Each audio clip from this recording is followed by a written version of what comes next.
Muy buenas noches amigos, bienvenidos a la emisión estelar del Comercio TV. Aquí lo más destacado del día.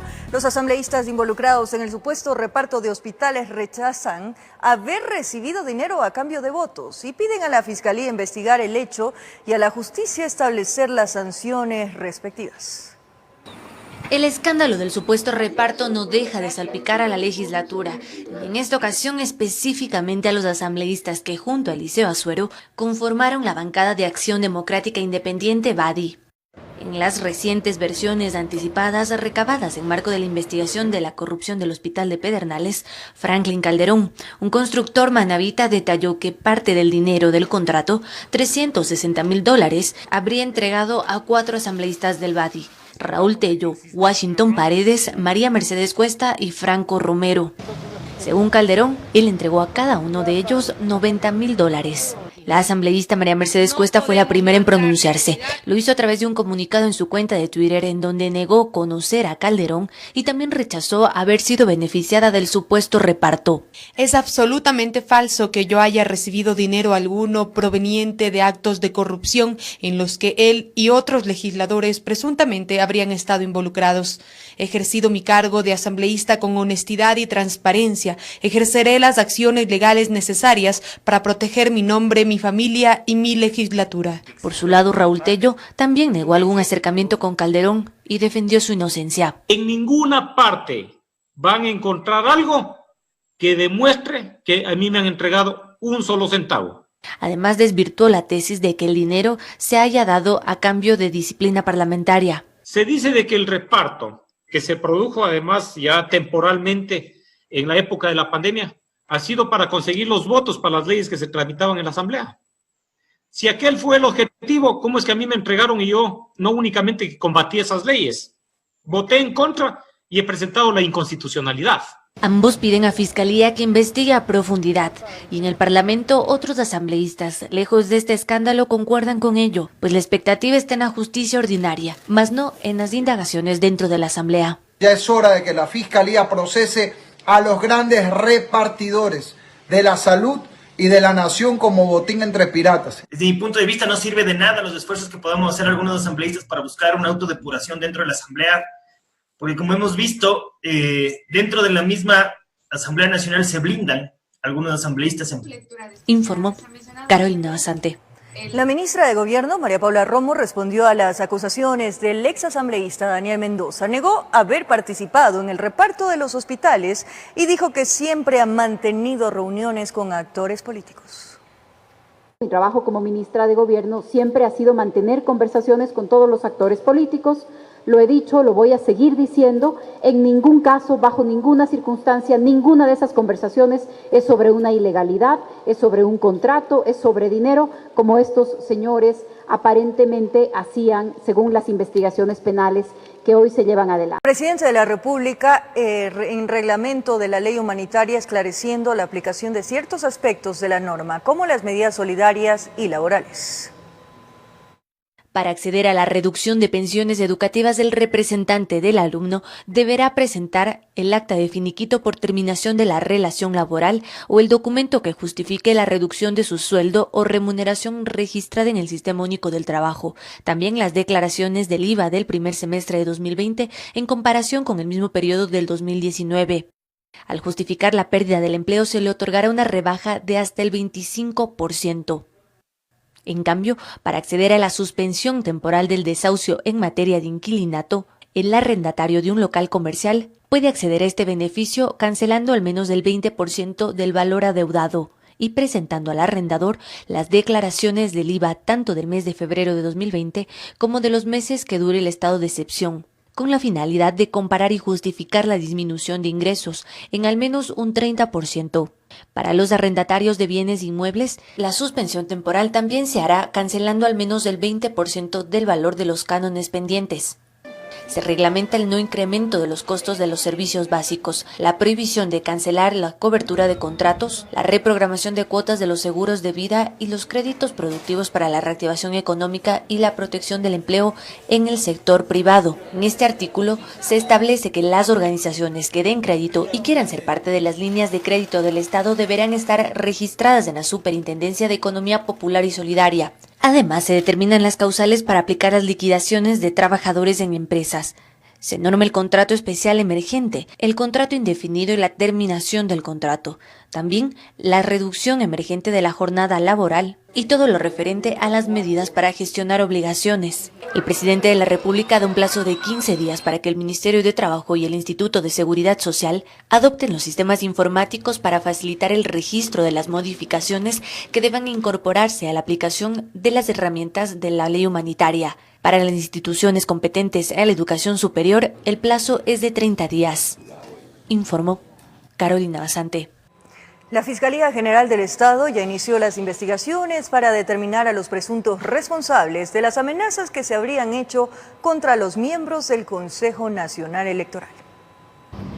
Fue la tarde de este martes que el Consejo Nacional Electoral CNE rechazó las amenazas de muerte que habrían recibido vía correo electrónico Diana Tamaín, presidenta del organismo, Enrique Pita, vicepresidente, los consejeros José Cabrera, Luis Verdesoto y Estela Cero, así como Enrique Vaca, director de asesoría jurídica. Al respecto, Pita y Verdesoto cuestionaron que el tema se lo esté manejando con informalidad, porque no han recibido mayor información de quienes están hecho cargo de la seguridad institucional. Al respecto, la Fiscalía General del Estado direccionó la denuncia a la Unidad de Investigación contra la Delincuencia Organizada Transnacional UNIDOT, quien inició la investigación previa correspondiente para determinar a los responsables de este execrable hecho. De igual forma, la Fiscalía General del Estado rechazó de forma enérgica todo acto que pretenda intimidar o amedrentar a funcionarios para incidir en sus decisiones, informó Héctor Romero. Fue negado el recurso de habeas corpus para Jacobo Bucarán, hijo de Abdalá Bucarán Ortiz, presentado tras su detención en Medellín, Colombia. Jacobo Bucarán deberá continuar privado de la libertad en la cárcel de La Tacunga, donde permanece desde el 25 de septiembre. Hay nuevos elementos en el caso de presuntas irregularidades en inversiones hechas por el Instituto de Seguridad Social de la Policía Nacional, en el que una casa de valores alertó sobre la falta de claridad de bonos que se encontraban en su custodia y fueron negociados por el ISPOL. Luego que se detectaron presuntas irregularidades en inversiones efectuadas por el Instituto de Seguridad Social de la Policía Nacional por alrededor de 532 millones de dólares, hay nuevos elementos de las investigaciones de 205 millones en operaciones. Se trata de documentos que alertaban inconsistencias en el año 2018. Documentos que habría firmado el entonces gerente de Val Pacífico, una casa de valores, sobre la falta de respaldo, sobre la falta de claridad de qué tipo de valores eran los bonos que se encontraban en su custodia y que habían sido negociados con el ISPOL. La ministra de Gobierno, María Paula Romo, indicó que ha enviado una carta a Valpacífico para que los documentos se hagan públicos y que sean analizados por expertos que conocen el mercado de valores para esclarecer el tema. Conozco que se está amenazando con procesos penales a las personas que están haciendo públicos estos documentos, que a nosotros nos interesa la total transparencia sobre este caso. Mientras más personas, mientras más expertos puedan revisar estos documentos, para nosotros es todavía mejor. Anunció que esta semana esperan tener claridad acerca de cuáles son los valores, títulos e inversiones que están siendo custodiadas por Decevale, que le pertenecen al ISPOL. El Decevale es el custodio de valores locales, pero el Decevale no tiene por qué tener bonos del Estado ecuatoriano. Esa es una primera irregularidad y esa es una de nuestras primeras preocupaciones. Además, se refirió al empresario representante de las dos entidades con las que el ISPOL realizó millonarias inversiones. El señor Cherres es una de las personas que en este momento está en el foco de la atención. Por supuesto que va a tener que darle cuentas al país y a la Policía Nacional sobre esas inversiones. Informó Priscila Cadena.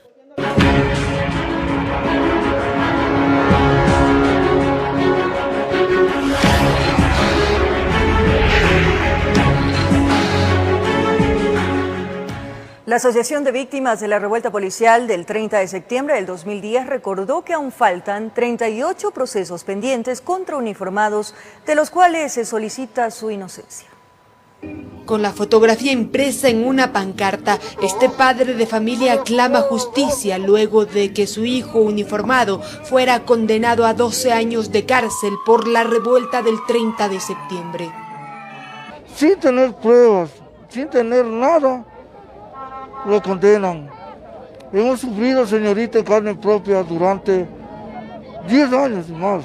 Este es uno de los testimonios de los tantos uniformados que fueron responsabilizados por las protestas policiales del 2010, cuando al mando del país se encontraba Rafael Correa. La Asociación Víctimas 30S ha procesado 188 casos que han sido declarados libres, en prelibertad e inocentes. Tenemos 38 casos en la Corte Nacional de Justicia con recursos extraordinarios de revisión, que con la documentación presentada estamos seguros serán declarados inocentes. Con ofrendas florales y pancartas se recordó el 30S como una fecha que no debe repetirse en el Ecuador. Querían destruir a las fuerzas del orden y entre ellos a la Policía Nacional. Se ha violado nuestra correspondencia electrónica y la privacidad de nuestra telefonía. El acoso fue permanente y atosigante. A nombre de la justicia se hacen los siguientes pedidos. Y que la Fiscalía General del Estado sea objetiva e imparcial y que encuentre los hechos para que el pueblo ecuatoriano la conozca, porque no puede quedar nada en la impunidad. Los uniformados en servicio pasivo reiteran que el estado actual en el que se encuentra el Instituto de Seguridad Social de la Policía Nacional se remontan a algunas acciones que se tomaron en aquel 30 de septiembre. Y es por eso que a pretexto de esta revuelta que lo dicen el gobierno nacional, se quita la personería jurídica al comandante general y se le entrega con un simple decreto al ministro de gobierno. Para los ex agentes del orden, todos los casos relacionados al 30S deben llegar a su fin y se debe dar celeridad en las investigaciones de lo que pasa con el ISPOL, informó Valeria Navarro. Los acontecimientos de la sublevación policial del 30 de septiembre de 2010, así como los recuerdos de las víctimas mortales y de los sentenciados, aún están presentes en el colectivo nacional. A 10 años de este hecho, donde se iniciaron más de un centenar de procesos judiciales por diferentes delitos. Recientemente, uno de ellos se reabrió por la muerte de Froilán Jiménez.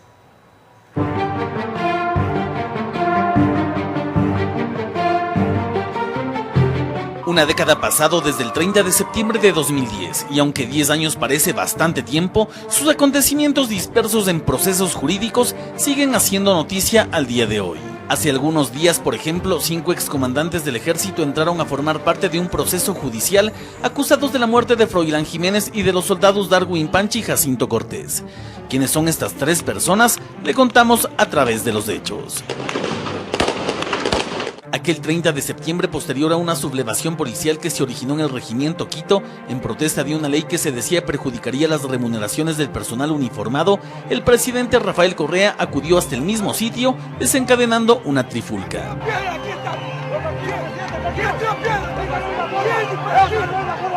Seguido de la protesta en la capital de la República, en varios destacamentos policiales y militares del país pasaba lo mismo. Saqueos en Guayaquil, excesos de poder contra ciudadanos. Pero lo álgido se había posicionado desde el gobierno a que el presidente de la República había sido secuestrado y se encontraba en una habitación en el hospital de la policía. Es en ese cuarto de hospital que transcurrió el tiempo, dando espacio a toda especulación de grupos afines al gobierno, de la oposición y del comentario de ciudadanos que se apostaron en los alrededores del recinto. Al llegar la noche, entradas las 21 horas, los disparos retumbaron en la oscuridad. Se gestaba el operativo de rescate al mandatario de la época. Las detonaciones de fusil no dejaban de retumbar, hasta que luego, en medio del llover de proyectiles, salió escoltado en un blindado. Aquí es donde cae Froilán Jiménez. Las imágenes de sus últimos minutos de existencia quedaron registradas en video, y todo el país, por señal de televisión, vio cómo la vida se le apagó. No en la caravana, pero sí en la incursión de rescate, Darwin Panchi, soldado del ejército, también murió. Se lo encontró con un disparo debajo del mentón y se dijo que había sido emboscado por los policías sublevados, quienes lo ajusticiaron. Jacinto Cortés, quien también ostentó el uniforme militar, en cambio murió al interior del hospital. Este habría recibido un disparo en su cuerpo ya que no se encontraba colocado su chaleco antibalas. Su prenda, se asegura, la entregó al presidente Correa para que se proteja.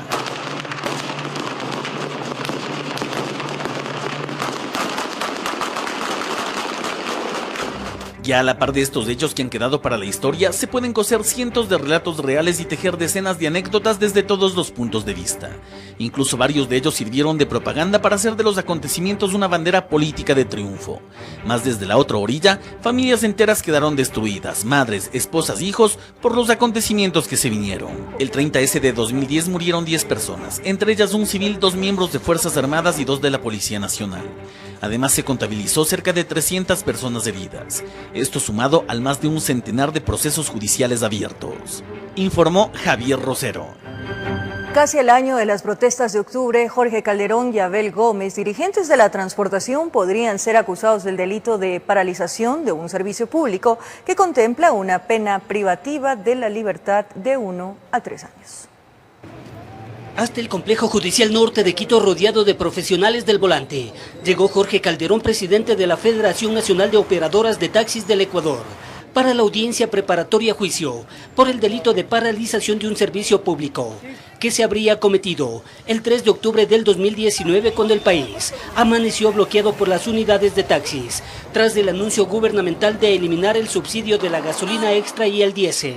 Que en ningún momento Jorge Calderón ha hablado de otra palabra que no sea la suspensión de actividades hasta que el gobierno ecuatoriano revea el decreto 883 que afectaba duramente la escuela de economía de los ecuatorianos. Otro de los procesados es Abel Gómez de la Federación Nacional de Cooperativas de Transporte Público de Pasajeros del Ecuador, quien también dice ser inocente.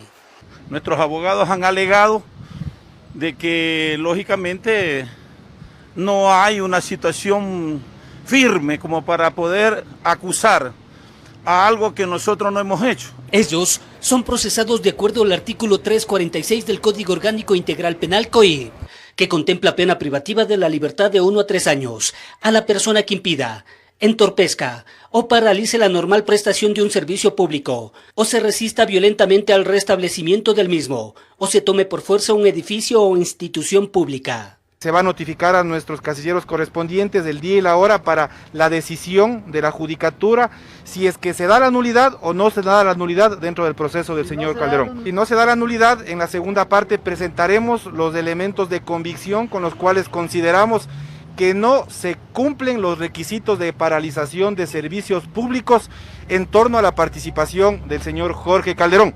Por esos hechos, Calderón fue detenido el 4 de octubre, permaneció 19 días en la cárcel 4 de la capital. Recobró su libertad tras haberse cambiado la medida por presentación periódica ante la autoridad competente y prohibición de salida del país, informó Héctor Romero. Largas filas se registran en la plataforma financiera del norte de Quito. Afiliados esperan realizar trámites de créditos hipotecarios y quirografarios. El gerente de la institución asegura que están tomando acciones para mejorar la atención. La fila se extendía por todo el ingreso de la plataforma financiera ubicada al norte de Quito, donde diariamente llegan cientos de afiliados para realizar diversos trámites en las oficinas del Banco del Instituto Ecuatoriano de Seguridad Social BIES. Miguel Pailacha menciona que ha esperado casi 3 meses para poder realizar un abono para su préstamo hipotecario, pero la respuesta es la misma. Como me quedé sin trabajo, me liquidaron para que las letras me salgan más pequeñas, pero ni por eso que voy a abonar. No me atienden, pues. Se viene, dice, venga mañana, no hay sistema. Otro caso es el de Mónica Llanes. Comenta que el servicio a través de la página web registra problemas, por lo que tiene que acudir presencialmente a la dependencia con el riesgo de un contagio. Ya creo que van como 4 meses y no lo logro. Y me toca estar viniendo cada vez, porque se bloquea de nuevo la clave y no se puede. Algunos usuarios esperan hasta 6 horas para ingresar a la zona de atención al cliente. Alexandra Zambrano tiene un trámite pendiente de un préstamo quirografario y confiaba por fin en tener una solución. Y he estado intentando que me ayuden o solicitando el reembolso, pero hasta la vez no tengo respuesta alguna. Los ciudadanos todos los días aquejamos. El gerente general del BIES, Diego Burneo, asegura que se están tomando acciones para mejorar la atención de los usuarios. De hacer una reingeniería de sistemas para solucionar los problemas que estamos y que los afiliados sufren todos los días. Mientras que los inconvenientes registrados en los quirografarios, dice, se debe a que 3.4 millones de operaciones para este tipo pasaron del IES al BIES. Informó Priscila Cadena. Luego de varios escándalos de corrupción por la adquisición de vehículos de lujo con carnets de discapacidad, el gobierno hizo la primera entrega de placas diferenciadas para este sector de la población. Con esto se pretende ejercer un control para evitar irregularidades. Tras las denuncias de corrupción por la adquisición de carnets de discapacidad para obtener beneficios del presidente de la República, Lenín Moreno, junto con la Agencia Nacional de Tránsito, entregaron placas diferenciadas a este sector de la población. De esta manera, se pretende controlar los procesos de adquisición. Detectar a los sinvergüenzas que se aprovecharon de las personas con discapacidad, de la condición de la discapacidad para enriquecerse o para dejar de pagar impuestos o tributos. Las placas tendrán un margen color azul, logotipo de la ANT, un logotipo de discapacidad y 20 marcas de seguridad para evitar cualquier tipo de falsificación. La Agencia Nacional de Tránsito estima entregar por año al menos 2.000 dispositivos. Doris Villarreal fue una de las personas beneficiarias. Será de ayuda para nuestras actividades diarias. El presidente Lenín Moreno también se refirió a la labor de la misión Manuel Espejo. La misión Manuel Espejo volverá a recorrer todo el Ecuador, a detectar todas y cada una de las personas con discapacidad, hacerles el examen biopsicosocial clínico genético. En el Ecuador hasta el momento se registran 500.000 personas con diferentes tipos de discapacidades, informó Valeria Navarro. Momento de nuestra primera pausa. Más adelante, epidemiólogos sostienen que la curva de contagios en Quito podría crecer aún más en las próximas semanas. Los detalles en breves minutos.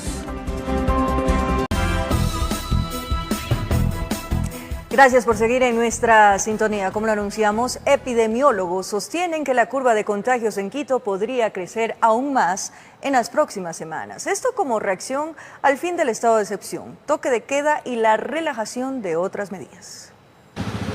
Han pasado más de 2 semanas desde que concluyó el estado de excepción y con él el toque de queda y otro tipo de medidas. Pero ¿cómo se han desarrollado los contagios por COVID-19 desde entonces?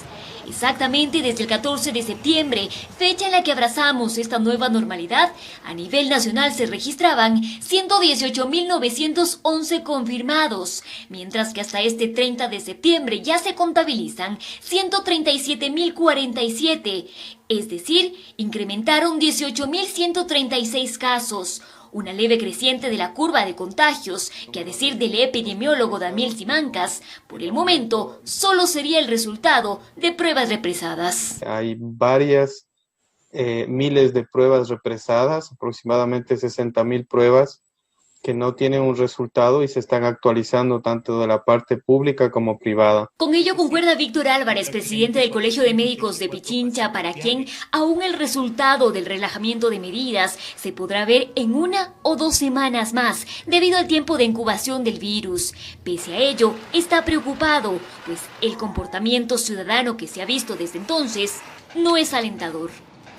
Los fines de semana han sido muy críticos, ha habido aglomeraciones y esto hace que nosotros preveamos de que puede haber un aumento de pacientes. Se esperarían más contagios y más muertes en exceso. La ciudad capital sigue siendo el epicentro de contagios, hasta el momento 36.629 casos. Por ello este pronóstico alarma, pues si bien emergencia y hospitalización de las diferentes casas de salud de la ciudad registran una pequeña disminución de pacientes, la unidad de cuidados intensivos todavía está a tope y con una lista de espera, lo cual podría tener un retroceso de 1 mes. Congestión en las salas de emergencia, aumento de la lista de espera en hospitalización que ya venía a la baja y aumento en la necesidad de cuidado intensivo que estaba hace algunos días en 14 la necesidad, podría subir a más de 100 como teníamos hace 1 mes aproximadamente. Ante ello, las autoridades buscan un equilibrio entre la reactivación económica y la contención del virus. El alcalde Jorge Yunda señala que el trabajo se está haciendo y se espera la respuesta de la otra parte. Lo único que nos queda es la conciencia sanitaria, la corresponsabilidad, repito, el uso de la mascarilla, la ventilación, el no tener riesgos de aglomeración. En Quito informó Adriana Rojas. Desde el inicio de la pandemia, la empresa pública metropolitana de gestión integral de residuos sólidos ha levantado a 367 cuerpos con coronavirus y posible coronavirus, únicamente en la capital. En el último mes se ha levantado 29 cadáveres. Cuando la pandemia inició, este era el panorama que se registraba en Guayaquil. Fallecidos en las calles, en las esquinas de sus casas y en sus propios hogares. Ante este caos, el alcalde de Quito, Jorge Yunda, tomó medidas. Entre ellas, dispuso encargar desde el 28 de abril a la empresa pública metropolitana de gestión integral de residuos sólidos, EMGIRS, el manejo de recolección de personas fallecidas por COVID-19 o presunción de COVID-19 en calles, casas y centros de salud de la capital. Desde ahí, se registran los siguientes datos. En el mes de abril levantaron 5 cadáveres, en mayo 35, en junio 47, en julio la cifra se triplicó, 129, en agosto 122 y en septiembre, mes en el que se eliminó el estado de excepción, muestra un descenso de 29 casos, sumando un total de 367 cuerpos recogidos por la empresa. Para poder nosotros de alguna manera estar preparados para un desborde, hacemos un análisis a través del COE metropolitano, definimos cuál es el nivel de ocupación a nivel hospitalario. Y eso de alguna manera puede reflejar cómo va a ser el comportamiento de las defunciones en la vía pública, en los hospitales. Es así que del total de los 367 cadáveres recogidos por EMGIRS, 34 fueron encontrados en la vía pública, 288 en sus domicilios, 28 en centros de salud y 17 corresponderían a asilos de ancianos. De ellos, 237 con sospecha de COVID y 130 confirmados por coronavirus. Cifras registradas desde abril hasta septiembre de este año. A la fecha, desde que ya se hizo o se eliminó el estado de excepción, va a haber mayor cantidad de casos. Sin embargo, hasta la fecha hemos tenido un comportamiento bastante manejable. Es por eso que la autoridad hace un llamado a la ciudadanía a no relajarse y menos a confiarse, porque la pandemia estará presente aún por mucho tiempo más en el país. Pero si no nos cuidamos, esto va a seguir. Y siempre pedimos que nosotros vayamos respetando las reglas y las normas que existen. Informó Ismenia Solórzano. La Defensoría del Pueblo no descarta solicitar la exhumación de los cuerpos que fueron sepultados durante los primeros meses de la pandemia, pues hay 41 fallecidos que no registran coincidencias con las pruebas de ADN. Es suficiente con haberlos perdido y saber que no aparecen. La herida sigue abierta, como la pandemia que persiste en desafiar a la humanidad. Polibio fue uno de los primeros en llegar porque tiene 5 meses peregrinando por el cuerpo de su cuñado, Jorge Perero. Llevarle unos ramitos de flores, algo, o llegar para que vea que sí se lo ha querido cuando estaba en vida, pues, ¿no? Vía crucis similar enfrenta a Lupe Hualpa, cuando su hermano de 34 años murió a las pocas horas de ser intubado en el Hospital Teodoro Maldonado Carbo. Fue la carroza a verlo, pero dijeron que ya su cuerpo en la noche anterior lo habían puesto dentro del contenedor, pero que ya todo lo que entraba ahí ya no se lo podía sacar. Decenas de deudos sin saber a quién acudir, pues tras los exámenes antropológicos y de ADN, no hay coincidencias. Vamos a pedir al juez que dictó la sentencia constitucional que se cambien las medidas reparatorias, si es necesario, desde la exhumación generalizada de los cuerpos que fueron sepultados en aquellas fechas. Todo esto fue documentado en un informe del Comité Permanente por la Defensa de los Derechos Humanos. Todo el caos que ocurrió al interior de las morgues temporales, especialmente en el hospital del Guasmo Sur. Pero mientras las autoridades judiciales continúan tomando las versiones de funcionarios en los hospitales implicados a fin de determinar las responsabilidades penales, la Defensoría del Pueblo no quiere que este nuevo informe abulte la larga lista de documentos que denuncian una potencial violación sistemática a los derechos humanos. Es un informe a los organismos internacionales a fin de que se abra un proceso de investigación, que se conozca la verdad. Y aunque el tiempo también abulta su impotencia, se niegan a oficiar una misa sin cuerpos presentes, informó Jorge Escobar. Más de 20 niños en la capital se acogieron al retorno voluntario a clases, el cual busca evaluar los nuevos mecanismos implementados en los colegios para evitar contagios de COVID-19 y retomar la educación presencial en el país pese a la pandemia. El retorno voluntario a clases inició en 3 colegios privados de la capital, donde se habilitaron las aulas para los estudiantes desde pre-kinder hasta tercero de básica, es decir, niños de 3 hasta 7 años de edad, quienes, de acuerdo a las autoridades, frente al COVID-19 son el grupo con menor riesgo. Los niños chiquitos son los niños que pasan la mayor parte del día con sus papás, no van solos a ningún sitio.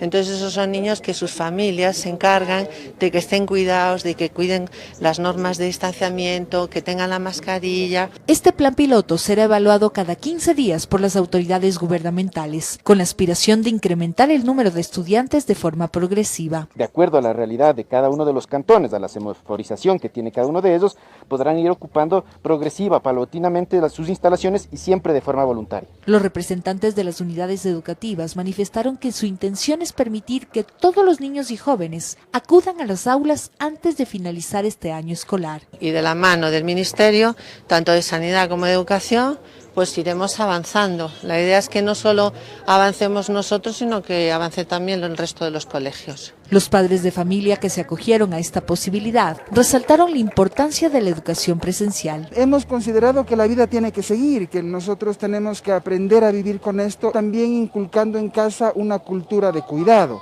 Los establecimientos que desean sumarse al proyecto de retorno deberán presentar sus propuestas ante los entes gubernamentales para su aprobación, informó Sofía Vintimilla. Un nuevo decreto se expide en Colombia, esta vez vía ejecutivo, en donde se aclara que las fronteras con este país permanecerán cerradas hasta el 1 de noviembre. Sectores comerciales de esta ciudad solicitan una pronta reapertura, lo que permita un dinamismo económico.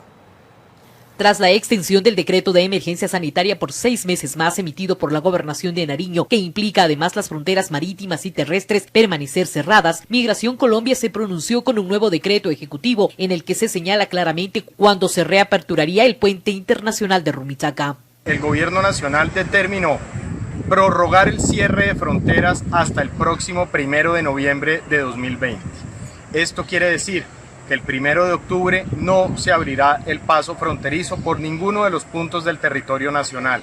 Seguiremos con ese cierre mientras se evalúan las condiciones de una apertura organizada. Mario Pantoja, quien es el representante de los comerciantes de esta ciudad fronteriza, afirmó que en las próximas semanas el ducto fronterizo estaría abierto. Esto tras los diálogos con las vicecancillerías de los dos países, por lo cual estarían preparándose a lo que sería la reactivación económica de Ipiales. Inicialmente se había planteado la posibilidad del 1 de octubre, pero debido a, digamos, las exigencias de los protocolos de bioseguridad que se deben implementar en la frontera, se están llegando a unos acuerdos para tener, digamos, esos protocolos de común acuerdo entre los dos países y poderlo realizar conjuntamente. La falta de garantías sanitarias que aún no se implementan en el puente de Rumichaca sería lo que no permitió que se formule la reapertura a inicios de octubre, mientras los comerciantes solicitan urgente que este ducto sea abierto. Hasta el momento todavía no se están iniciando aquí en el municipio de Ipiales planes piloto para la apertura de frontera. La Cámara de Comercio de Ipiales ha sido pionera en protocolos de bioseguridad para comerciantes. A ver, nosotros lo que queremos es que sí se abra la frontera y que vayan normalizando, porque todo el tiempo vamos a vivir con el COVID, cierto, pero tenemos que utilizar los protocolos de bioseguridad. Los organismos de socorro como bomberos se mantienen alerta en los pasos denominados informales para evitar que sumen las víctimas al intentar cruzar la frontera.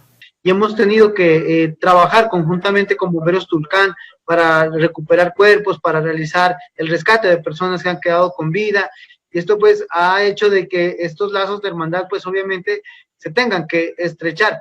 Con imágenes de José Cedeño desde la provincia del Carchi, informa Miriam Enrique. Depende únicamente de nosotros, amigos televidentes. Responsabilidad ciudadana. El COVID sigue entre nosotros. Gracias por acompañarnos, también por su fiel sintonía. Un abrazo grande.